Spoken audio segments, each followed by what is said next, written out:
Graça e paz, queridos irmãos, queridas irmãs, sejam muito bem-vindos, sejam muito bem-vindas a mais uma aula no canal Conectados com a EBD, o seu canal de estudos bíblico-teológicos. Hoje daremos continuidade ao estudo das lições bíblicas do primeiro trimestre de 2021 da classe dos adultos, o verdadeiro pentecostalismo. A atualidade da doutrina bíblica sobre a atuação do Espírito Santo.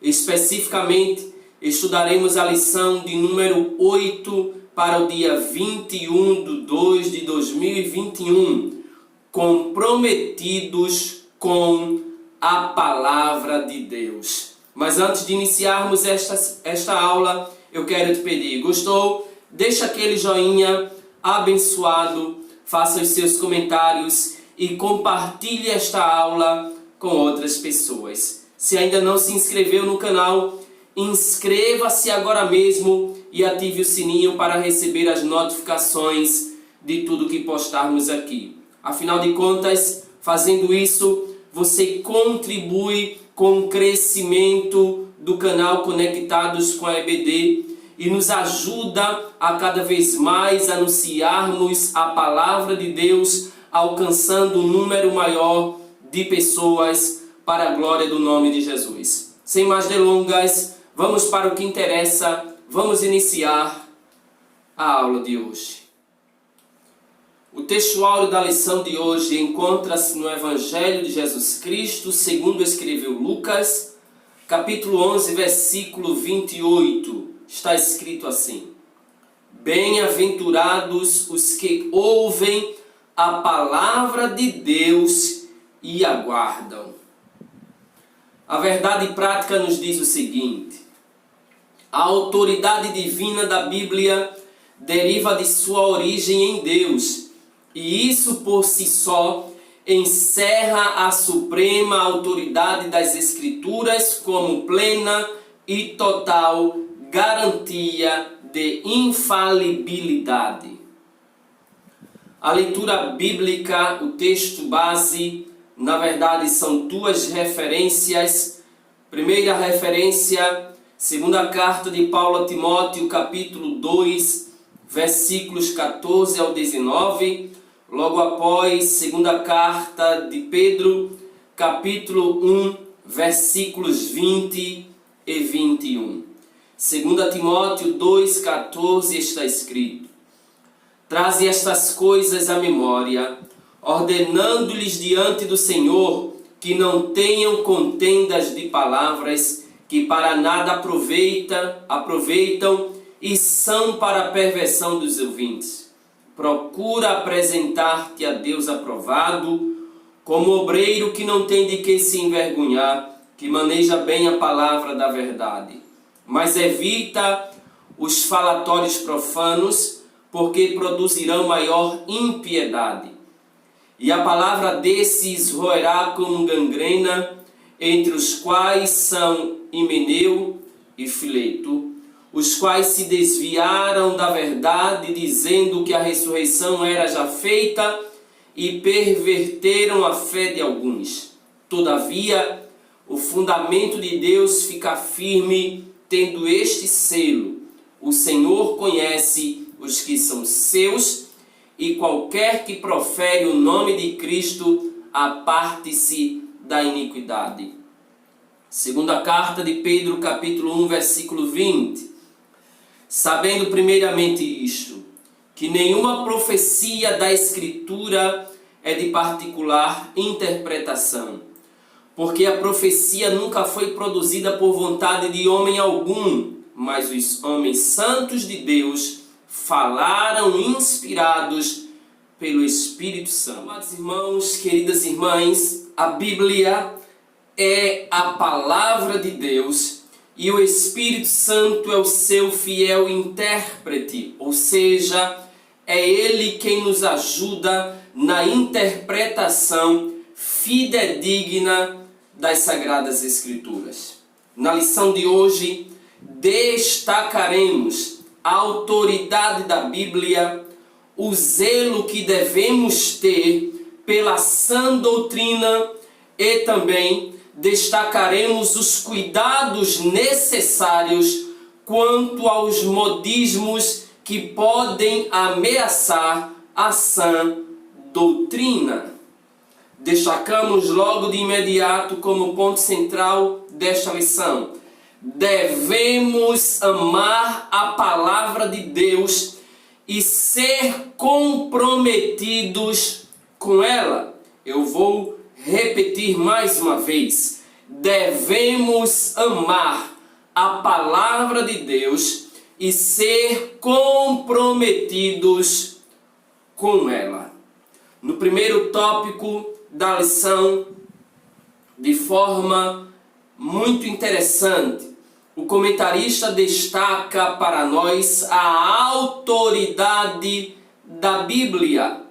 Neste sentido, ele já destaca, ele já aborda a Bíblia como escritura, como palavra de Deus, trazendo à nossa memória um dos 5 solas da Reforma Protestante, que destacava a Bíblia como a palavra de Deus, destacando que somente a Bíblia, somente as Sagradas Escrituras são a única fonte de inspiração e autoridade divina. Sim, sola Escritura foi um dos 5 solas da Reforma Protestante, que representava a chave de cada doutrina central dos reformadores. O brado de sola Escritura significa que a Bíblia é a única regra de fé e prática para a vida cristã, e é por meio dela, tão somente através da Bíblia Sagrada, que podemos conhecer a Deus e entender a sua vontade. 2 Timóteo capítulo 3, versículos 14, 15, 16 e 17. Ora, os católicos romanos têm a Bíblia e a tradição como manuais, como regras de fé e prática, chegando inclusive a dizer que a autoridade da igreja, que a tradição da igreja são superiores aos ensinamentos das Sagradas Escrituras. As Testemunhas de Jeová têm a tradução do Novo Mundo e a revista A Sentinela. Os Mormons, por sua vez, têm a Bíblia e o Livro de Mórmon e outras publicações como fonte de autoridade espiritual. Mas a igreja cristã, a igreja que tem verdadeiro compromisso com Deus, sabe que sola Escritura, toda verdade divina está registrada nas Escrituras Sagradas. Por isso que a Bíblia é a única regra de fé e prática para a nossa vida, para todo e qualquer cristão. Além do mais, os pentecostais são vistos por alguns não pentecostais e cessacionistas como um movimento que baseia suas crenças e práticas nas emoções e ensina a crença no cânon aberto. Todavia, são pensamentos equivocados a nosso respeito, uma vez que nós cremos que a revelação canônica se encerrou com os apóstolos do Novo Testamento, Primeira carta de Paulo aos Coríntios, capítulo 15, versículo de número 8. Sim, reitero, reafirmo, a revelação canônica encerrou-se com os apóstolos do Novo Testamento. Mas a nossa fonte de autoridade continua sendo tão somente a Bíblia, conforme a declaração de fé das Assembleias de Deus, que diz: a Bíblia é a nossa única regra de fé e prática. Não necessitamos de uma nova revelação extraordinária ou pretensamente canônica. Repito, a Bíblia é a nossa única regra de fé e prática. Portanto, não necessitamos de uma nova revelação extraordinária ou pretensamente canônica. Os nossos fundamentos estão embasados nas sagradas Escrituras, que acreditamos ser por excelência a palavra de Deus.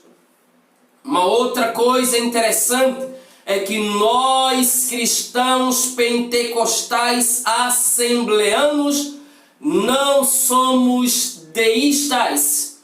Bem, deísmo afirma, esta doutrina afirma a existência de Deus, mas também acredita que Ele está muito longe de nós e não se envolve com assuntos dos seres humanos, razão pela qual declaramos que não somos deístas, somos plenamente teístas, ou seja, cremos que Deus não está longe de nós, pois Ele está interessado no ser humano e com todos os assuntos dos seres humanos. Aliás, Deus criou o homem para ter uma relação íntima, um relacionamento íntimo com Ele. Hebreus capítulo 11, versículo de número 6. O fechamento do cânon sagrado não significa que Deus abandonou suas criaturas.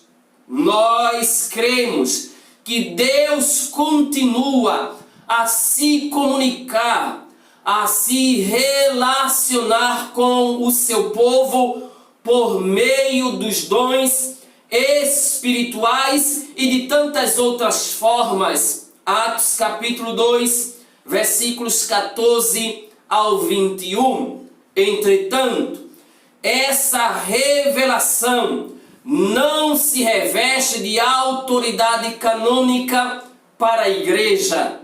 Deus se comunica conosco também pela leitura da sua palavra, pela manifestação dos dons espirituais. Deus se relaciona com os homens também por meio de sonhos, visões e até pelas coisas simples do dia a dia, porque Ele criou o homem para relacionar-se com Ele. Por isso, damos glórias a este Deus que nos criou e se relaciona conosco, que fala conosco, alegra a nossa alma.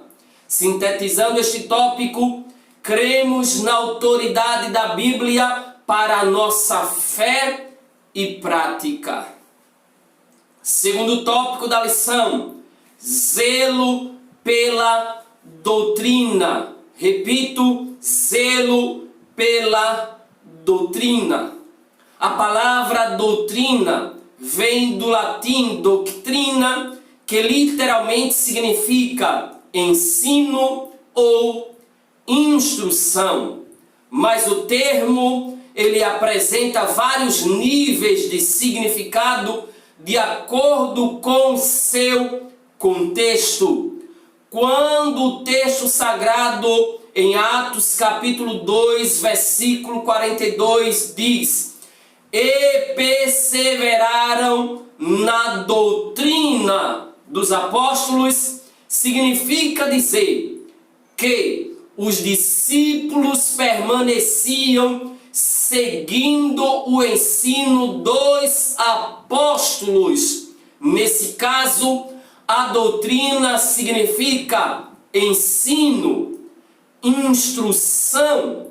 O que era que o apóstolo ou que Lucas estava dizendo para nós é que a igreja precisa seguir a instrução apostólica, a orientação dos apóstolos para nós.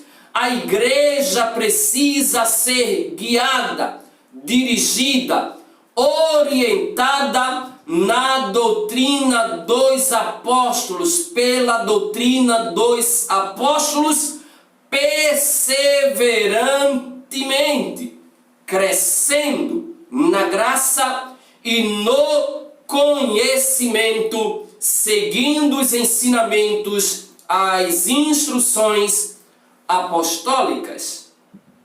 Além do mais, a palavra doutrina refere-se também a um corpo básico e coerente do ensino cristão, a exemplo dos credos. A fonte desse conteúdo doutrinário, a fonte desse corpo básico e coerente de ensino cristão deve ser a inerrante e infalível palavra de Deus.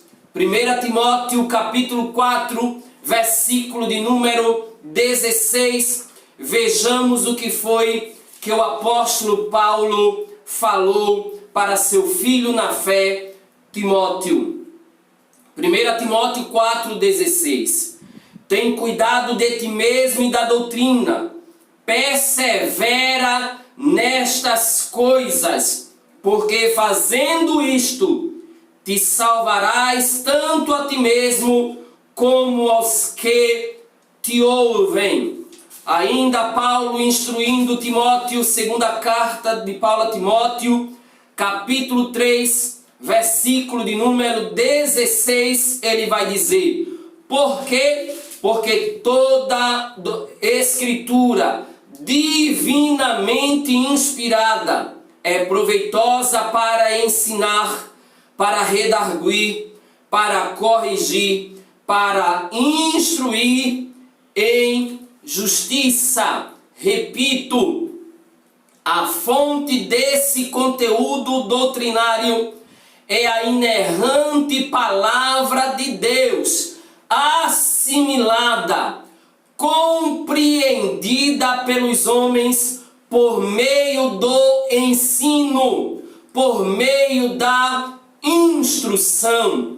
Quando o apóstolo Paulo diz: traze estas coisas à memória, falando com Timóteo, ele está se referindo à sã doutrina, e ele vai contrapor a sã doutrina aos falsos ou aos falatórios profanos. Paulo está dizendo: Timóteo, fuja dos falatórios profanos, Timóteo.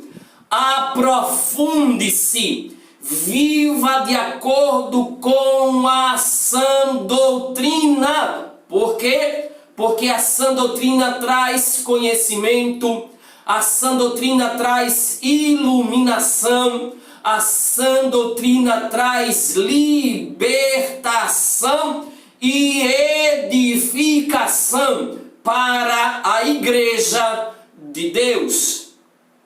Os credos e as confissões de fé são dois tipos distintos de documentos eclesiásticos, mas com o mesmo propósito, a saber, interpretar as Escrituras Sagradas, sintetizando o ensino da igreja, sintetizando o ensino para a igreja.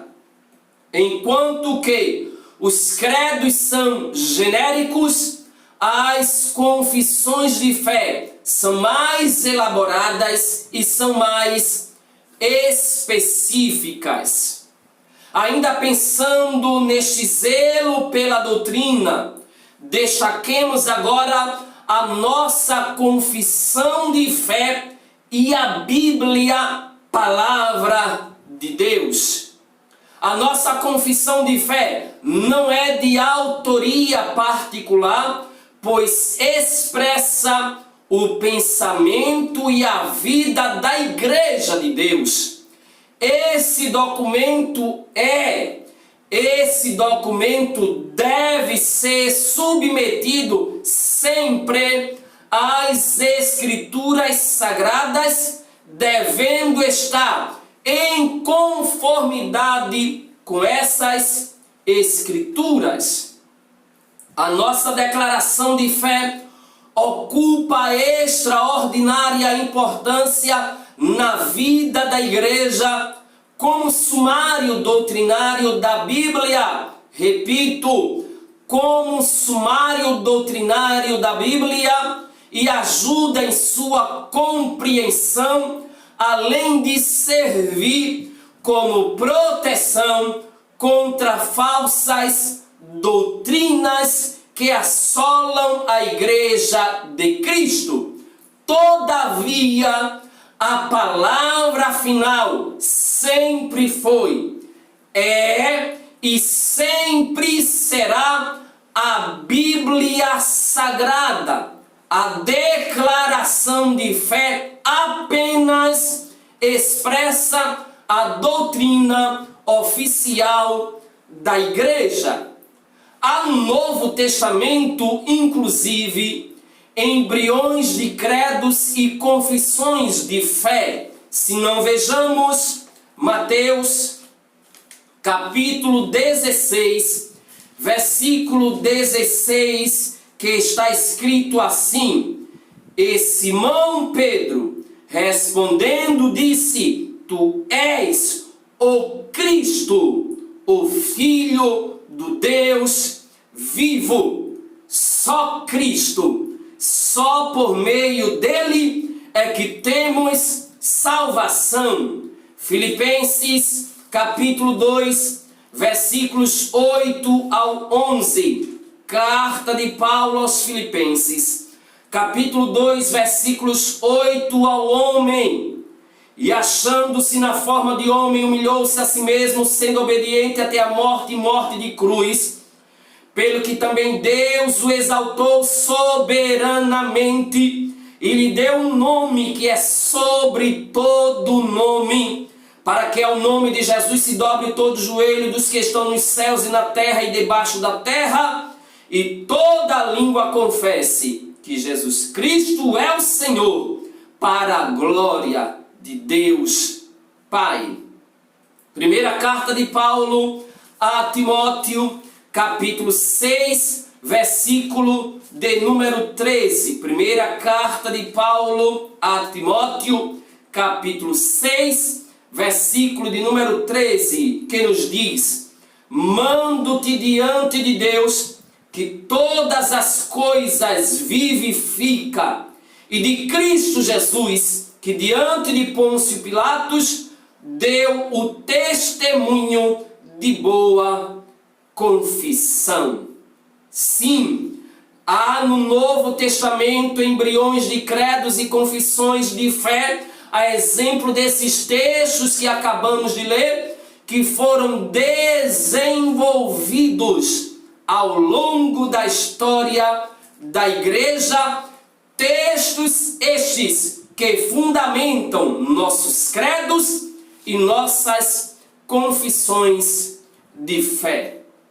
Sintetizando este tópico, afirmamos que a nossa confissão de fé não é de autoria particular, pois expressa o pensamento e a vida da igreja. Esse documento é submetido às Escrituras e está em conformidade com as Sagradas Escrituras. E assim nós chegamos ao terceiro e último tópico da lição: cuidado quanto aos modismos. Destaquemos: precisamos estar e viver comprometidos com a palavra de Deus, para não sermos surpreendidos e levados por todo e qualquer vento de doutrina, muito menos por esses modismos que ora surgem e ora desaparecem. Mas o que são modismos? Bem, modismos trazem a ideia daquilo que está em evidência, daquilo que está na moda. Inclusive, esse termo também vale no campo teológico. Modismos são, na linguagem paulina, os ventos de doutrinas que vêm e se vão, que tem caráter efêmero, que tem caráter passageiro e tem mais, que para nada aproveitam. Ou seja, esses modismos são inúteis. Quem não se lembra do dente de ouro, da unção do cai-cai, do sopro santo, do G12, da febre dos anjos e de outras aberrações doutrinárias, como, por exemplo, a unção do martelo de Thor? Onde estão os propagadores, os promotores dessas ideias? Onde estão os expoentes desses modismos? Não podemos aceitar tais ensinamentos que literalmente não promovem nenhuma edificação para a Igreja de Deus. Todavia, a única forma de combater esses absurdos, esses abusos, essas práticas absurdas e até mesmo heréticas é através das Sagradas Escrituras. Por isso precisamos viver comprometidos com a palavra de Deus. Razão pela qual já na época de Timóteo, Paulo preocupa-se com o genuíno ensinamento do verdadeiro evangelho. Ele vai dizer: Timóteo, procura apresentar-te a Deus aprovado. Aqui já é interessante. Percebamos que Paulo não chama a atenção de Timóteo para apresentar-se aos homens, mas apresentar-se a Deus aprovado. E destacamos que essa qualificação, essa aprovação, ela vem do Espírito de Deus. Apresentar-se a Deus aprovado, por sua vez, significa estar disponível, testado e aprovado por Deus e reconhecido pela igreja. Isso aqui é tremendo, meus irmãos. Apresentar-se a Deus aprovado significa estar disponível, testado e aprovado por Deus e reconhecido pela igreja. que existem obreiros cuja igreja não lhes reconhece como obreiros?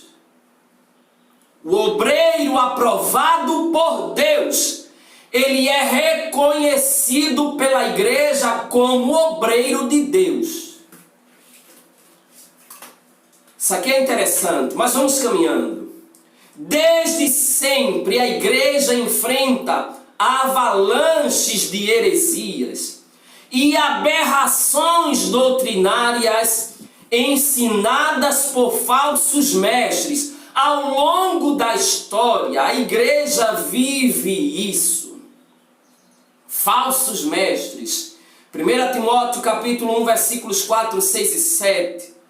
1 Timóteo capítulo 4, versículo de número 7. Eu quero destacar aqui esse texto de 1 Timóteo capítulo 4, versículo 7. Primeira carta de Paulo a Timóteo, capítulo 4, versículo de número 7. Olha o que o texto sagrado vai nos dizer.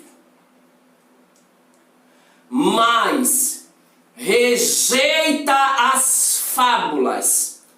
E ele diz mais: fábulas profanas e de velhas, e exercita-te a ti mesmo em piedade.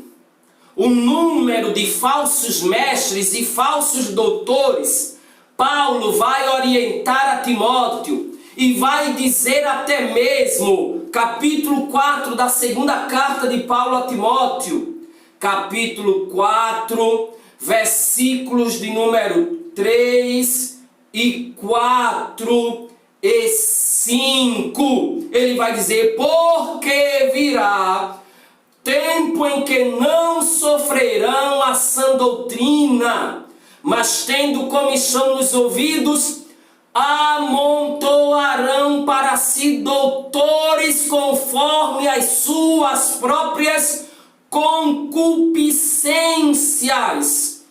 E estes, por sua vez, desviarão os ouvidos da verdade, voltando-se às fábulas. A igreja sempre viveu isso. Falsos mestres. Sofreu por causa de maus obreiros e obreiros fraudulentos. Segunda carta de Paulo aos Coríntios, capítulo 11, versículo 13. Filipenses, capítulo 3, versículo 2. E estes falsos mestres, falsos doutores, falsos obreiros, obreiros fraudulentos, certamente serão desmascarados e reprovados. Mas nós precisamos sempre buscar apresentar-nos a Deus. Precisamos estar sempre nos apresentando a Deus como obreiros aprovados do Senhor.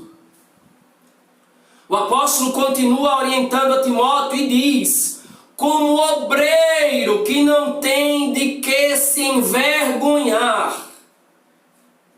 O termo obreiro empregado por Paulo, tanto em grego quanto em português, está diretamente relacionado à palavra obra, trabalho, e tem significado amplo no Novo Testamento. Refere-se ao trabalhador do campo, Mateus capítulo 20, versículo 1, bem como a todos os que se dedicam à obra de Deus, obreiros, aqueles que estão envolvidos na obra. Mateus capítulo 9, versículos 37 e 38, e de maneira geral, aos apóstolos e demais oficiais da igreja. Lucas capítulo 10, versículo 7, 1 Timóteo capítulo 5, versículo de número 18. A declaração de fé das Assembleias de Deus afirma, dizendo que o termo obreiro é genérico e usamos praticamente para todos os cargos e funções na igreja. Mas independentemente de qualquer coisa, o que precisamos estar atentos é: precisamos ser obreiros que não têm de que se envergonhar. Será que nós podemos fazer tal afirmação? Será que na igreja onde servimos podemos falar abertamente para todos e não ter do que nos envergonharmos? Portemo-nos como obreiros do Senhor, que não tem de que se envergonhar. E que, além do mais, maneja bem a palavra da verdade. Maneja bem a palavra da verdade. O verbo grego para manejar é ortomeo, cuja ideia é cortar em linha reta, manter o curso correto. Na Bíblia é pouco usado, aparecendo uma só vez no Novo Testamento e 2 vezes no Antigo Testamento. Provérbios capítulo 3, versículo 6, Provérbios capítulo 11, versículo de número 5. O emprego paulino dessa palavra é metafórico, é uma linguagem figurada e tem muitas interpretações, inclusive apresentadas ao longo dos séculos. Todavia, a preocupação do apóstolo Paulo ao orientar seu filho na fé, Timóteo, é com o ensino correto da palavra de Deus, sem fantasias, como Paulo falou para Timóteo, sem contações de fábulas que para nada têm proveito. Paulo está dizendo: Timóteo, comprometa-se com o ensino verdadeiro da palavra de Deus, baseando-se numa exegese sólida. Não é exegese, não é baseando-se nas suas ideias, nas suas interpretações, nos seus pontos de vistas, é interpretando a Bíblia pela própria Bíblia, buscando sempre a edificação da igreja de Deus. E assim nós sintetizamos o terceiro tópico afirmando que devemos combater aos modismos, defendendo a nossa fé das seitas e heresias, refutando os erros contra os ensinos bíblicos, persuadindo os contradizentes para que se convertam ao Evangelho de Cristo Jesus.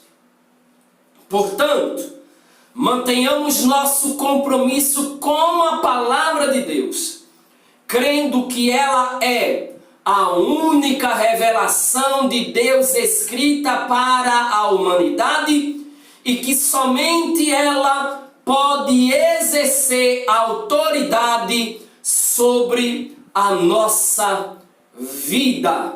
Sola Scriptura. E assim nós finalizamos esta aula agradecidos a Deus por sua companhia, mas já marcamos o nosso próximo encontro, lição de número 9, vivendo o fervor espiritual.